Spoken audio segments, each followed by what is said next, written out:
Nah, kita akan mulai bincang kita bersama dengan Mas Indra dulu di studio. Mas Indra, kalau kita lihat kejadian bencana setelah kemarin yang cukup besar sudah kita bahas beberapa kali ya tentang gempa di Sulawesi Barat. Rentetan setelah gempa di Sulawesi Barat apa aja Mas kejadian di Indonesia? Ya, saat ini kita sedang konsentrasi untuk hidrometeorologi. Jadi hidrometeorologi itu kejadian yang disebabkan oleh faktor cuaca, ya, banjir terutama. Yang kedua longsor.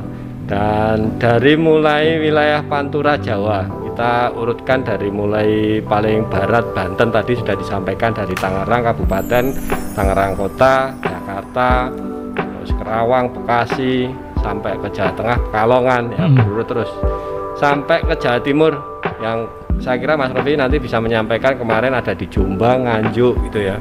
Dan kejadian-kejadian ini ternyata masih akan berkembang kalau menurut BMKG ya, sampai akhir Maret ini nanti masih akan berkembang untuk cuaca yang masih ekstrim.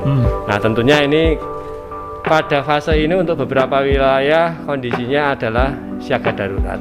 Dan tentu dari siaga darurat ini beberapa persiapan juga sudah dilakukan oleh teman-teman MDMC ya, menyiapkan sumber daya dan peralatan. Begitu juga oleh Layismu yang saat ini juga sudah melakukan penggalangan kebencanaan secara nasional. Ya tentunya ini juga bagian dari upaya-upaya Muhammadiyah untuk bagaimana kita bisa berperan dalam penanggulangan bencana pada tahun 2021 ini. Walaupun sebenarnya memang teman-teman dari MDMC dan juga relawan Muhammadiyah lain yang tergabung dalam relawan MDMC ini juga masih berjibaku untuk melakukan upaya pemulihan di Sulawesi Barat ya Mas Indra. Nah, Sulawesi Barat ini cukup panjang Mas. Jadi gempa seperti Lombok, Palu, dan khususnya Sulawesi Barat. Paling tidak kita masih ada waktu 2 bulan lagi setelah 1 bulan kemarin kita melewati masa tanggap darurat ya. Kalau kita menetapkan kemarin sampai tanggal 15 Februari yang khusus untuk Sulbar, dan sekarang kita tindak lanjuti untuk kegiatan transisi darurat ke pemulihan. Kita sudah mulai bikin huntara, bikin masjid ya, yang masjid semi permanen ya, kita sudah mulai melakukan pemberdayaan masyarakat, kita juga sudah melakukan untuk kegiatan promkes ya, kesehatan lingkungan, baik kesehatan lingkungan ataupun. Dan ini memang ciri karakter dari Muhammadiyah melalui MDMC yang melakukan upaya penanggulangan bencana secara paripurna ya Mas Indra ya. Iya. Jadi tidak hanya di fase tanggap darurat, tapi setelah itu kemudian juga diikuti dengan fase transisi, fase pemulihan dan seterusnya begitu ya. Iya. Jadi nanti setelah fase transisi ya kita ambil 2 bulan, baru setelah itu rehab rekon. Memang khusus gempa agak panjang karena kita juga bangunan yang harus assessment dan sebagainya ya. Ketika kita akan membangun kembali kan kita juga harus mengambil kajian dari Badan Geologi terkait dengan kondisi kerentanan kegempaan yang terjadi, sehingga memang butuh waktu untuk ke sana. Ini juga sedikit menjawab dari pernah ada satu selebritis yang sempat menyinggung bagaimana kemudian Muhammadiyah yang dinilai tidak terlalu kembali diminati oleh masyarakat. Padahal kalau melihat aktivitas MDMC ini ya, saya kira luar biasa ya Mas Indra. Kita hitung aja lah, 2020 aja kira-kira berapa juta warga di Indonesia yang didampingi oleh Muhammadiyah, terkhusus MDMC yang terdampak bencana kira-kira. Ya, kalau kita lihat dulu dari ini Mas, kecepatan kita penggalangan dana Mas. Kalau orang bilang orang tidak tertarik dengan Muhammadiyah, ya mungkin karena bukan orang Muhammadiyah ya. Tapi kecepatan kita dalam penggalangan dana untuk proyeksi Palu ya yang kita kerjakan 2020. Proyeksi Palu itu kita menghabiskan 56 miliar Mas, dalam jangka waktu 6 bulan. Itu kan sebuah prestasi yang luar biasa. Dan ini menunjukkan bahwa keberminatan untuk terus menjadi bagian dari aksi Muhammadiyah kan terus besar sebenarnya begitu ya. Begitu juga Sulbar. Sulbar ini belum nyampe 1 bulan kan kita sudah dapat 10 miliar. Artinya apa? Artinya bahwa masyarakat saat ini memang mengapresiasi apa yang sudah dilakukan oleh Muhammadiyah untuk penanggulangan bencana, sehingga dan mereka masih percaya dengan Muhammadiyah. Nah itu, sehingga kepercayaan itulah yang kita harus amanahkan ya terhadap teman-teman yang di lapangan untuk melayani jumlah penerima manfaat yang cukup besar ya sampai 25.000 jumlah penerima manfaat, dan tentunya dari 25.000 itu bukan berarti 25.000 jumlah penerima manfaat kita bikinkan rumah, nggak begitu ya. Tapi penerima manfaat ya dari sektor kesehatan, dari sektor logistik, dari sektor pendampingan psikososial dan yang lainnya. Ya betul sekali, karena kalau kita berhitung tentang pendampingan Muhammadiyah MDMC, klasternya tidak hanya kemudian shelter, tapi ada pendidikan, ada kemudian kesehatan, ada logistik, dan sebagainya. Oke, Pak Sindra, kembali kita ke tentang kejadian bencana pasca gempa di Sulbar. Jadi paling dominan di kejadian bencana di pasca Sulbar ini apa yang paling dominan terjadinya? Kalau yang paling dominan setelah gempa di Sulbar kemarin itu banjir. Banjir ya? Banjir. Banjir itu hampir merata. Ya. Dan sempat juga menjadi bahan viral di 2 provinsi ya. Nah, persoalan banjir ini menjadi sebuah persoalan baru di Jakarta. Kita bicara soal Jakarta dan Jawa Tengah. Jawa Tengah ibu kota di Semarang kemarin juga sempat tergenang. Sekarang ibu kota Indonesia ini juga sempat tergenang. Sebenarnya yang kita prihatinkan adalah ketika justru situasi seperti itu dimanfaatkan untuk bukan penanganannya, tapi untuk menghantam kanan kiri. Jadi ini persoalan yang berbeda juga sebenarnya, yang harus diselesaikan oleh pemerintah dan seluruh masyarakat. Dan bagi relawan seperti MDMC, lebih baik adalah berbicara menolong daripada berbicara untuk menghakimi dalam konteks yang lain ya Mas Indra ya. Lebih baik kita tidak berbicara ya, lebih baik kita beraksi tindakannya. Mas Indra, di MDMC sudah digaungkan tentang One Muhammadiyah One Respond, rentetan kejadian bencana yang saya kira terus terjadi di Indonesia, dan ini memang alamiah karena kemudian bumi ini juga selalu melakukan aktivitasnya begitu dan seterusnya. One Muhammadiyah One Respond, dalam pandangan Mas Indra seperti apa sih One Muhammadiyah One Respond ini Mas untuk mendukung upaya penanggulangan bencana di Indonesia? Nah, One Muhammadiyah One Respond itu sebuah pekerjaan yang dilakukan oleh seluruh keluarga besar Muhammadiyah ya, seluruh komponen Muhammadiyah untuk penanggulangan bencana. Jadi bencana ini nggak bisa diselesaikan sendirilah oleh MDMC. Ya, jadi MDMC itu memang berfungsi sebagai komando yang mengkoordinasi dan pelaksana, tapi komponen yang akan dilibatkan itu tentunya juga akan melibatkan beberapa elemen yang lain. Ya, ada Ortum, ada majelis, lembaga, dan amal usaha. Nah ini yang tentunya memperkuat kenapa Muhammadiyah menjadi sangat kompak ya. Dan inilah yang menjadikan kita ketika respon dibutuhkan dengan kecepatan dan jumlah sumber daya yang terukur ya, yang memadai itu bisa dilakukan ya. Contoh kecil misalkan kalau dalam respon itu kan kita bermain dalam beberapa klaster ya, ada kesehatan, ada pendidikan, ada logistik, ada SAR dan yang lain sebagainya. Nah, kesehatan kita bisa ngambil dari rumah sakit ya. Terutama rumah sakit yang terdekat ya. Ya, rumah sakit yang ada di situ. Kita juga bisa menggerakkan Aisyah ya untuk kepentingan logistik. Kita bisa menggerakkan Ortom ya untuk kepentingan pendampingan dan SAR misalnya. Koka misalnya untuk SAR gitu ya. Misalkan seperti itu, sehingga kapasitas yang ada di Muhammadiyah ini bisa dibagi rata, maksudnya disesuaikan dengan kapasitas masing-masing, sehingga ketika kita memobilisasi sumber daya itu lebih mudah. Dan ini sekaligus menjadi pertanyaan, kok Muhammadiyah atau MDMC sudah di lokasi ya, padahal gempanya baru terjadi begitu ya. Kan sering tuh MDMC ya aku udah sampai sana, kemudian muncullah foto bahwa sudah di sana. Jadi artinya memang kemudian sumber dayanya ya tadi ya, dari pusat sampai dengan di daerah dengan memberdayakan seluruh orto, majelis dan lembaga dalam bingkai omor tadi ya Mas. Dan perlu diketahui Mas Budi, jadi Muhammadiyah itu juga setelah tataran administratifnya itu kan juga ada dari tingkat bawah ya. Kalau pemerintah ada kelurahan gitu ya, kecamatan ya, kabupaten dan sebagainya. Kalau kita kan juga ada ranting, cabang, pimpinan daerah, pimpinan wilayah. Sedangkan MDMC ada di seluruh Indonesia untuk pimpinan wilayah atau di tingkat provinsi ada semua. Sehingga itu mempercepat proses ya, mempercepat proses sekaligus juga meringankan beban pemerintah dan masyarakat di wilayah tersebut yang terdampak.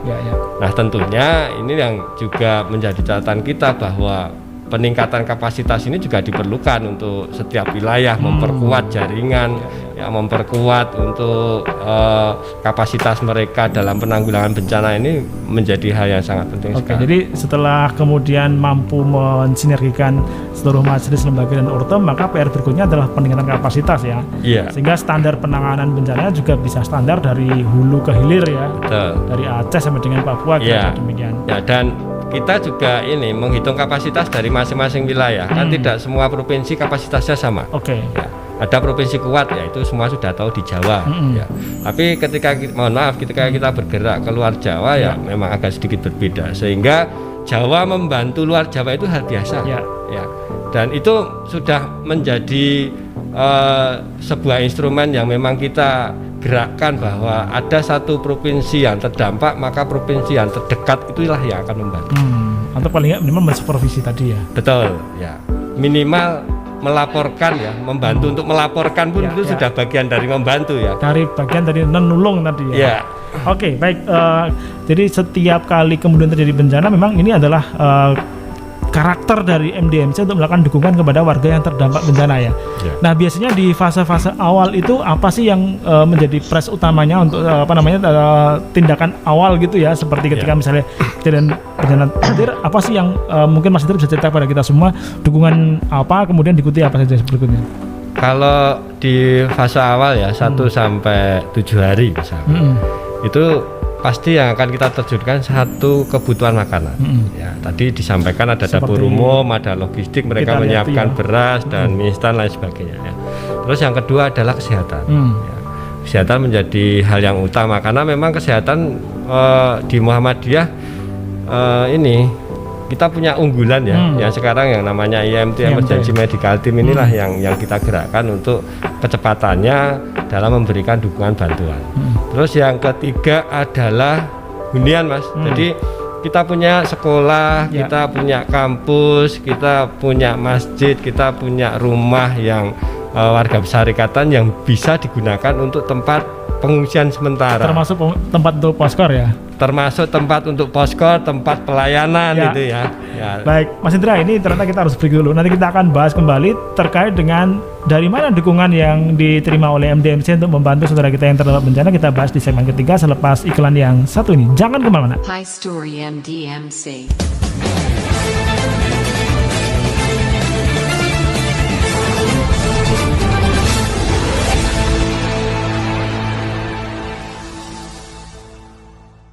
Nah, karena ini tren ulangan, lalu bagaimana kemudian Muhammadiyah melalui MDMC ini melakukan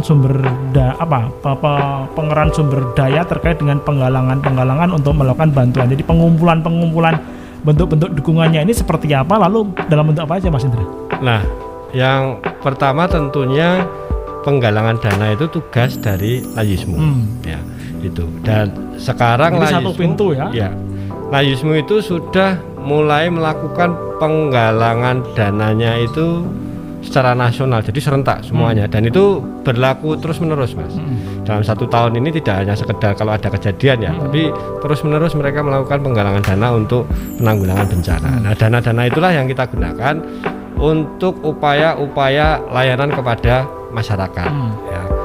Ketika masing-masing wilayah atau masing-masing provinsi melakukan penggalangan, masing-masing daerah atau kabupaten kota melakukan penggalangan dan mereka sudah mempunyai dana yang cukup, maka kepentingan untuk kebutuhan terkait dengan satu peralatan ya, yang kedua bahan bantuan baik itu logistik makanan ataupun non makanan ataupun obat-obatan itu kita sudah siap. Jadi tidak perlu menunggu sehingga kesiapsiagaan itu sudah terbangun. Tidak perlu menunggu dana juga dari Layismu, mereka sudah siap ya kalau urusan yang logistik seperti tadi itu ya. Apalagi kalau kita perhitungkan dengan sumber daya, karena peningkatan kapasitas juga berjenjang terus menerus ya. Jadi contoh Jawa Tengah itu juga secara reguler mereka dalam 1 tahun bisa sampai 3 kali mengadakan diklat gitu ya. Itu minimal ya. Begitu juga dengan provinsi-provinsi yang lain, ada Jawa Timur, Jawa Barat, dan juga yang ada di beberapa wilayah Sumatera, Kalimantan, dan Sulawesi itu terus menerus mereka berjenjang.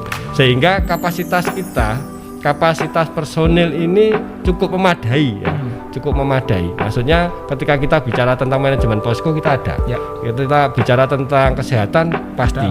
Ya, ketika bicara tentang SAR ada, bicara tentang logistik ada, bicara tentang shelter, hunian dan seterusnya ada.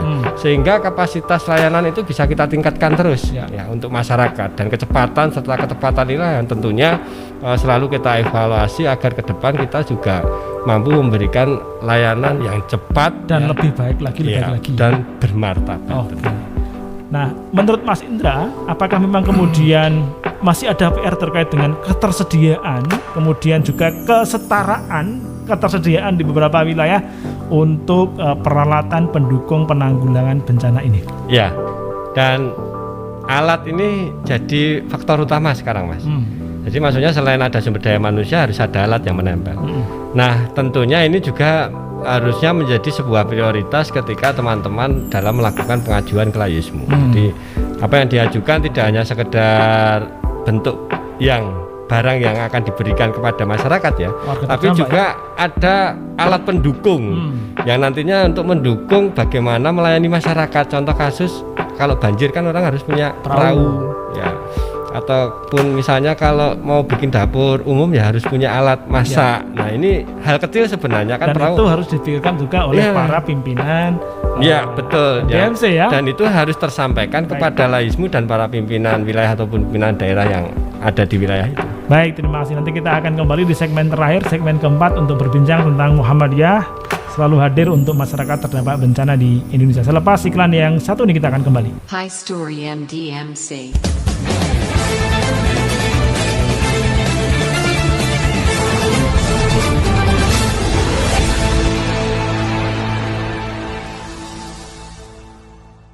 Aisyah ini juga punya peran penting ya Mas Indra ya dalam proses yang demikian ya. Ya, ini Aisyah ini pendukung yang paling menyenangkan untuk teman-teman relawan ya. Jadi kedatangan ibu-ibu pasti banyak solusi yang bisa segera terpecahkan, khususnya untuk kebutuhan dapur ya, terus kebersihan. Ya, karena kalau tidak ada ibu-ibu, urusan dapur dan kebersihan ini menjadi persoalan. Ya, oke. Jadi kehadiran Aisyah sangat penting sekali, maka kemudian Aisyah ini menjadi mitra yang sangat penting dalam Omor ini ya Mas Indra ya. Iya. Dan hampir di beberapa lokasi pasti kemudian Aisyah ini menjadi supporting paling besar ini ya. Iya. Jadi setiap kita menjalankan misi respon itu kita pasti mengajak LLHPB ya, di Aisyah LLHPB ya. Dan tentunya dari peran-peran LLHPB ini juga masuk di peran strategisnya Poskor ya. Walaupun di situ misalkan untuk kepentingan logistik makanan ya, ataupun untuk menjembatani kita bisa berhubungan dengan masyarakat, khususnya ketika targetnya harus perempuan ya, ketika pendampingan untuk sektor ekonomi berbasis perempuan misalnya ya, itu tentunya ibu-ibu Aisyah itu yang akan terus melakukan pergerakan. Dan mereka sudah terbiasa berhubungan dengan teman-teman itu ya. Nah, ternyata jaringannya juga cukup besar ya. Terus amal usaha kan juga Aisyah banyak, ini TK segala macam ya, yang kaitannya dengan anak-anak ini kita juga tetap harus menggandeng ya, tentunya bersama-sama dengan LHPB ini untuk bergerak bersama. Oke. Nah, kalau PTM sendiri dalam kacamata respon MDMC seperti apa peran mereka? Nah, ini support yang paling besar adalah PTM. Kita bisa melihat semua mobil operasional yang bagus-bagus itu kan PTM ya, yang memberikan. Yang sudah ada berapa PTM ini? Nah, ini sepertinya sudah Jawa Timur ini yang paling banyak ya, ada DIY, ada UMY, UHAMK, UMJ, UAD ya. Yang belum lama kemarin ya. Ya, belum lama. Terus yang di Palu juga sudah Unismu ya. Saya pikir semuanya pasti akan menyusul ya. Yang kemarin jadi tinggal urut absen aja kali ya. Iya, Kaltim itu juga sudah ada dan bentuknya UMKT juga bagus ya. UMKT yang kemarin juga ada di Sultan. Nah, Sulbar juga. Di samping itu juga sumber daya terbesar yang bisa cepat digerakkan secara cepat dari PTM. Iya, minta psikososial 20 berangkat dan kita juga tidak membiayai ya. Jadi memang PTM ini menyumbangkan pergerakan yang paling besar. Tadi itu sekaligus untuk mengajak Layismu ya, membiayai gitu ya. Ya karena gini. Oke, nah DMC itu kan gini Mas. Bahwa Layismu mitra juga. Ya. Nah, apa ya? MDMC itu kan bukan penggalang dana. Ya, MDMC itu kan yang melakukan melaksanakan. Nah, sehingga segala daya upaya yang kita miliki ya kita gerakkan. Ya, walaupun Layusmu melakukan penggalangan dana, tapi kalau kampus mempunyai kapasitas untuk dana yang tersedia ya itu bisa digunakan juga. Ya, jadi MDMC dan Layusmu itu bagaikan mata keping uang ya, yang sebelah kanannya adalah MDMC sebagai pelaksana, sebelah kirinya adalah Layusmu yang menggalang dana, dan kolaborasi ini memang harus terus berjalan dengan baik, saling sinergis dari pusat sampai dengan ranting. Betul. Saya kira demikian. Oke, Mas Indra, karena waktu juga sudah mulai habis. Close-nya Mas Indra, jadi kekerabatan seperti ini memang ini juga ya digalakkan oleh MDMC ya, untuk saling membantu, saling mendukung gitu ya. Ya, jadi konsolidasi terus-menerus kita lakukan, mempererat hubungan antara satu dengan yang lainnya, Mas. Itu ciri kita ya. Dan yang kedua adalah kita selalu menggembirakan di mana saja. Nah, prinsipnya itu. Ya, baik. Terima kasih Mas Indrayanto. Muhammadiyah selalu menggembirakan warga yang terdampak bencana. Terus kita akan dukung untuk respon kemanusiaan Muhammadiyah. Mohon maaf sekali lagi lafan. Assalamualaikum warahmatullahi wabarakatuh. High Story MDMC.